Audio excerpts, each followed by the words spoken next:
Well, after a disappointing premiere, Arrow still finds ways to reinvent itself in a game-changing episode. Don't change the channel, don't touch that dial. We got it all on UHF. Take off your sneakers.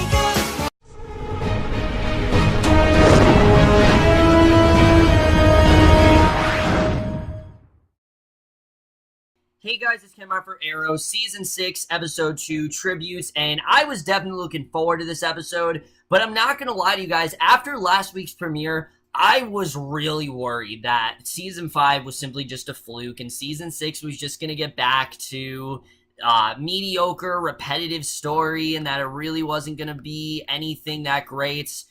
But then this episode came along, and suffice to say, I'm not really that worried anymore because this episode was pretty damn great. I honestly really love this episode. They really are finding ways to keep the show fresh and relevant and actually keep things interesting, and I'm loving the way they're doing that here. But let's just get into this episode because I definitely want to talk about it. So we start off with Oliver. He starts off at City Hall, and of course, this is after he has been pretty much, everyone has denounced him as the Green Arrow. Everyone says that, oh yeah, he's definitely the Green Arrow, and that's definitely, what's going on, and basically he finds dozens of reporters waiting for him, and he finally tells them that first, he's not Green Arrow, second, photos can actually be doctored, and there's no evidence to prove that he actually is Green Arrow. So he says that he's not a superhero. He continues to his office, and Quentin points out that Oliver is taking it in stride, and Renee explains that someone sent it anonymously to Channel 52. Oliver tells him to get the envelope and send it to forensics, and that he needs to be in town for the Markovian delegation. So he goes into his office and finds a woman, FBI Special Agent Samantha Watson's waiting for him, and she says she'll be conducting an investigation into Oliver being a known criminal, and local law investigation has been ineffective. So when Oliver says that he was cleared 5 years ago, Samantha points out that Quentin did it, and he's now Oliver's deputy mayor. So again, she's very convinced that he is the Green Arrow, and she's determined to, do anything she can to basically confirm that he is. So later at the bunker, Felicity, Curtis, and Dinah check out the photo Channel 52 received, and Diggle says the human target is out of country, and if they confirm that Oliver is Arrow, then they'll soon figure out who the rest of them are, and that's not going to end well for any of them, especially because they all have lives ahead of them, and they all have stuff going on, so this is really a very detrimental situation to the group, and Renee tells Quentin and Oliver that the envelope came from within Channel 52, and they wonder if Chase planned the release before his death, which honestly does kind of sound like something he'd do. So Quentin asks about how William is doing, and Oliver tells him that his son insisted on going to school. And we get a subplot between Curtis and Felicity, which I have to say, just like last season, I am glad that even though Felicity and Oliver are together, they are keeping her in the background, because that is a character that is simply just better in small doses. It's not the Felicity show, and I'm glad to see they're not making it that. So they try to determine where the photo was taken at.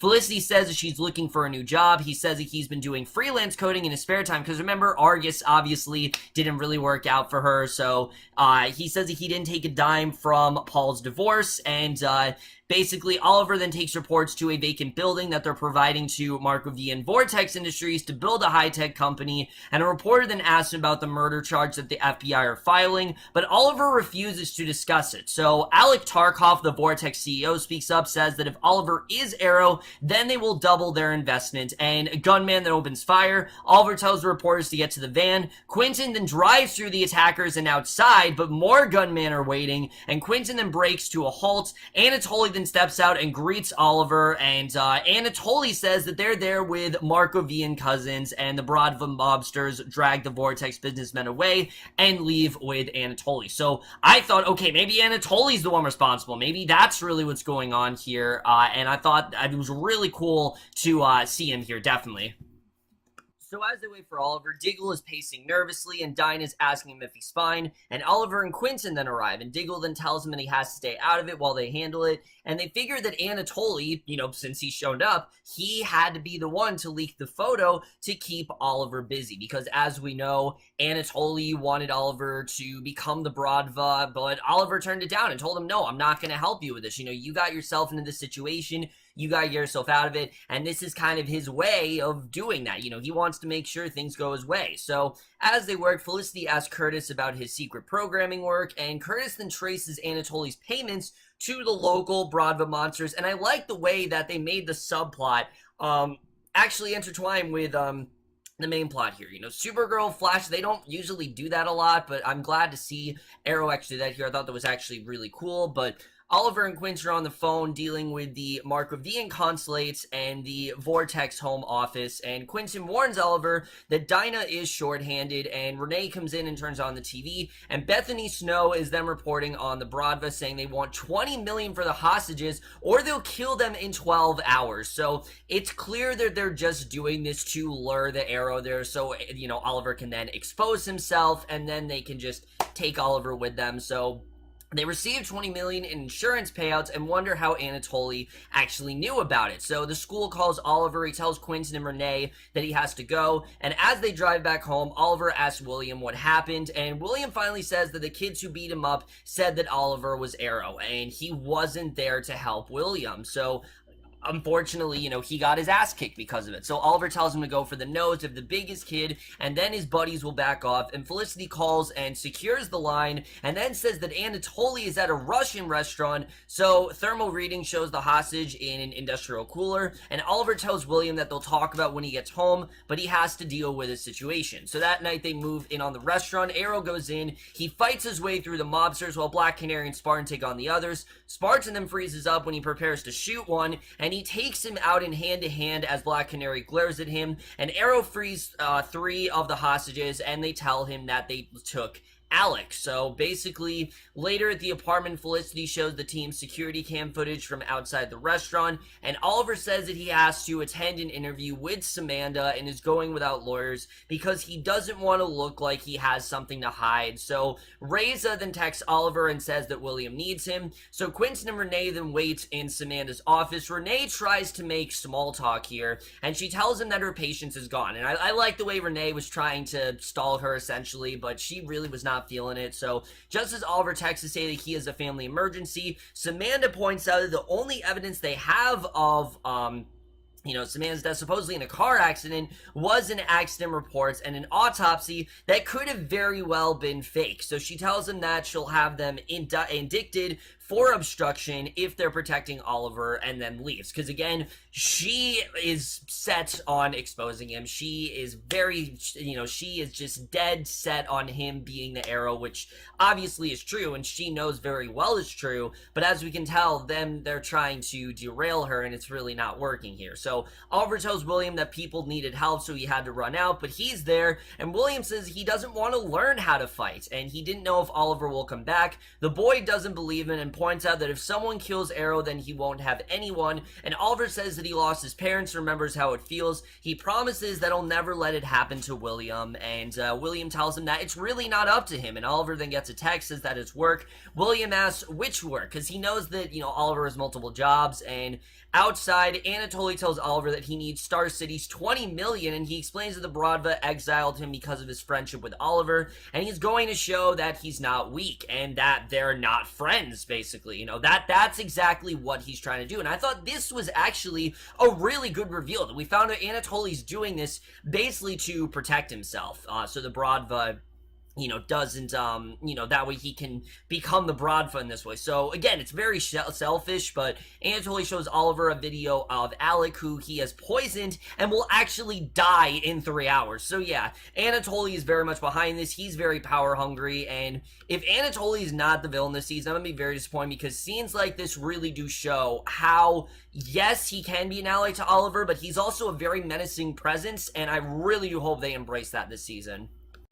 So Oliver then shows the photo to Curtis and Felicity. They spot a facial rash, and they identify the neurotoxin the hospital has a cure, and Diggle and Dinah then head there, and Dr. Schwartz gives them the antidote, and she asks how Diggle's feeling. He says that he feels fine, and once Schwartz leaves, Diggle tells Dinah that it's none of her business. She says that it is her business, and Oliver's, because they depend on Diggle for backup. So Diggle says he caught some shrapnel. He didn't tell anyone because he was low priority, and Schwartz determined that Diggle has degenerative degenerative nerve damage. Now, we knew he had something. There was some sort of weird tremor going on with his hand, and he insists that it's simply just that, just a tremor, and he can manage it. But I think it's definitely going to become something a little more serious. But he tells Dinah to do what she has to do, but asks her to trust him. And Dinah takes the antidote and says that they should go. So Felicity suggests that Curtis send some of his freelance coding her way. He revisits her photo analysis and then gets the results. So Felicity doesn't initially believe it, but Curtis points out the data analysis doesn't really lie. And the computer that come up with Anatoly's location. So Oliver arrives at City Hall. Renee asks why he isn't at home with William, and he says that Samantha wants to question William. And, he wants to keep William as far away from this as possible. He does not want him involved with this, which it's understandable. I mean, William doesn't want to fight, and if William isn't going to fight, then, he has really no chance of survival in that way. So he's got to keep him far away, and Oliver insists that he'll do everything in his power to keep him out of it. So Renee knows about the fight earlier. Oliver explains that William is worried that Oliver will make him an orphan, and Renee suggests that white lies are an important parenting tool, and again, I like this because it's something different. Renee and Oliver, yes, they had a connection last season, but this year it's a lot different because they both have kids and they both kind of had to go through that where they were vigilantes on the run and they did sort of, unspeakable things and they did a lot of things that didn't really seem just. But they also had to be parents and they had to keep that, they had to know when to cross that line. When can you get your kid involved and when you have to leave them out of it. And I really am liking the bond between these two this season. I think it was a really smart idea to make, the actor who plays Renee a main character because he's great this season, really. I mean, he was great last season too, and I think he's even better this season. So Oliver asks how he reconciles that William might be right. He points out that William will have to lie to keep Oliver out of prison, and Felicity texts and basically tells him this is gonna go on like your entire life as long as William's alive.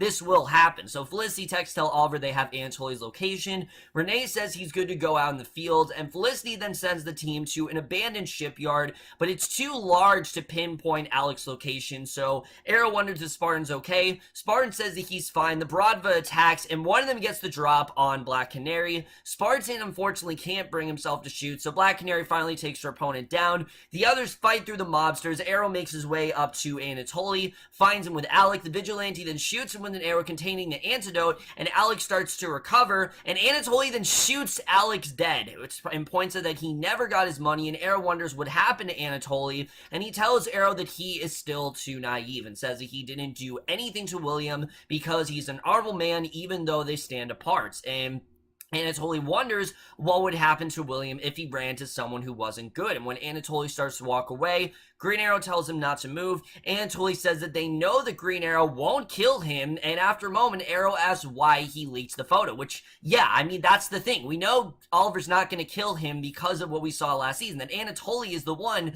who basically saved him from Kovar. I mean, if it wasn't for Anatoly, I don't think Oliver could have just taken out Kovar on his own. I mean, sure, he was the one who killed Kovar, but I don't think that he would have just been able to do it on his own. He need the Brodva, he need all those things, so he asks why he leaked the photo, and Anatoly says that he didn't, and then he leaves. So, but before he had said that he leaked the photo, so I don't really know what that's all about. I thought that was definitely very interesting here.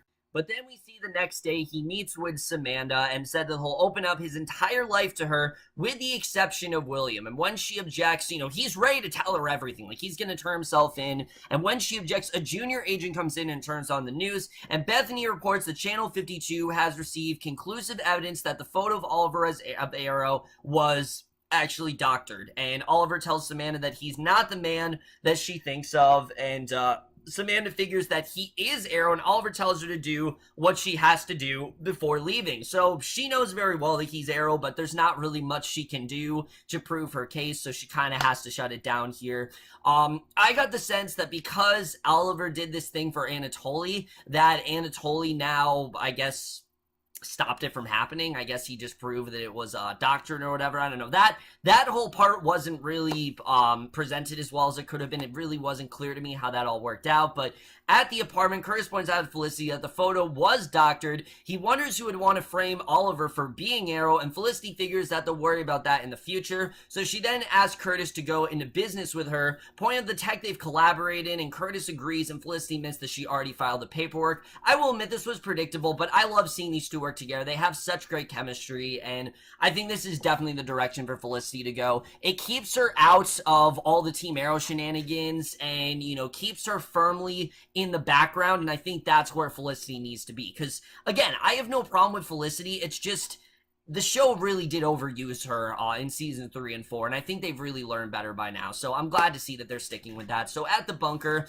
Diggle asks to talk to Dinah. He admits she nearly got killed because he's compromised, and that things got worse than he was willing to admit, and Dinah asks what he's going to do about it, and Diggle says he's going to tell Oliver, and then go from there. So Oliver comes home early. He apologized to William for making him a promise he wasn't sure that he could keep, and he says that William was right and he was wrong, and William tells him that Ray has told him that Oliver has a problem admitting when he's wrong, and Oliver repeats his promise that he won't make William an orphan, and says he's working on the details to make it happen. He then promises to be the best father that he can be, that he knows how to be, and William accepts it, and he invites Oliver to play his video game with him, and Oliver joins him. So it seems like Oliver, you know, he's trying to be a really good father to William. He's figuring out, like I said, when to cross that line, and I really like seeing that. So that night, he's looking at his uniform when Diggle comes in. He says that every time he's at his arrow, he's a target, and on his own, he can take it, but he's not on his own anymore. And, you know, now William is in his life, and he won't be responsible for his son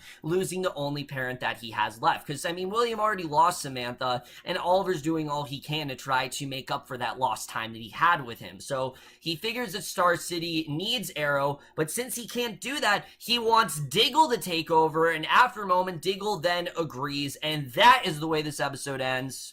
So, yeah, guys, I definitely did not see this happening, for sure. I did not at all think that we were going to get to the point where Oliver wasn't the Arrow.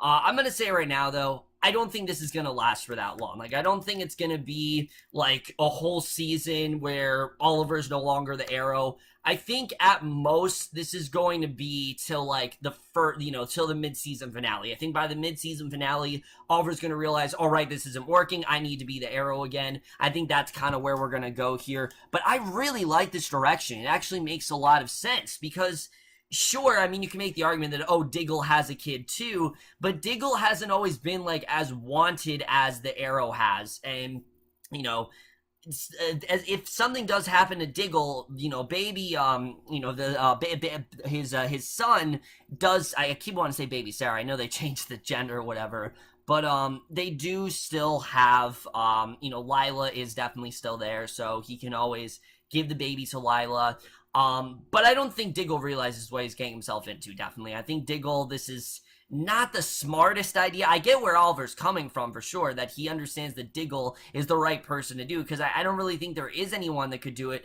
The only other person I could see possibly doing is Renee, but I think the reason Oliver won't give it to Renee is because Diggle's just been with him a lot longer, and Diggle, he knows he would take a bullet for him, and that he would be the one to take in William, so rather than, give Diggle that burden, he is giving him the position as the Arrow, and I'm looking forward to seeing how this is going to go. Now, we've seen Diggle as the Arrow before, and he's not too bad. We actually saw pictures of the suit already. He looks badass in the suit, but I'm definitely interested in seeing how exactly this is going to play out from here. I mean, obviously, Diggle is, in fact, the Green Arrow, and where that's really going to go, that's something I'm definitely very intrigued by, so I think that's overall very interesting. Let's talk about Anatoly, because moving forward, I don't know who our main threat is. Is it going to be Black Siren? Is it going to be Anatoly? Is it going to be like an amalgamation of both of them? I'm not entirely sure. Or is it just a different villain entirely? I mean, we don't really know at this point who the main villain is. I'm hoping we see more of Anatoly, because all of his stuff is really interesting. The fact that he's doing literally whatever he can to get the shot at being the Brodva. And if it means putting Oliver at risk, he'll do it. If it means putting Oliver's son at risk, he'll do it. He'll do whatever he can to get that shot, and it shows that while Anatoly is someone who can help Oliver, he's pretty much just as dangerous as I'd say someone like Chase. He really is a very dangerous figure, and we really did see that here. So I thought all of that was just very well handled, and I definitely did love seeing Anatoly be the badass that he really is. I definitely really enjoyed that here. Also, like I said, I really do love this connection between Renee and Oliver. These two have a much different understanding of each other.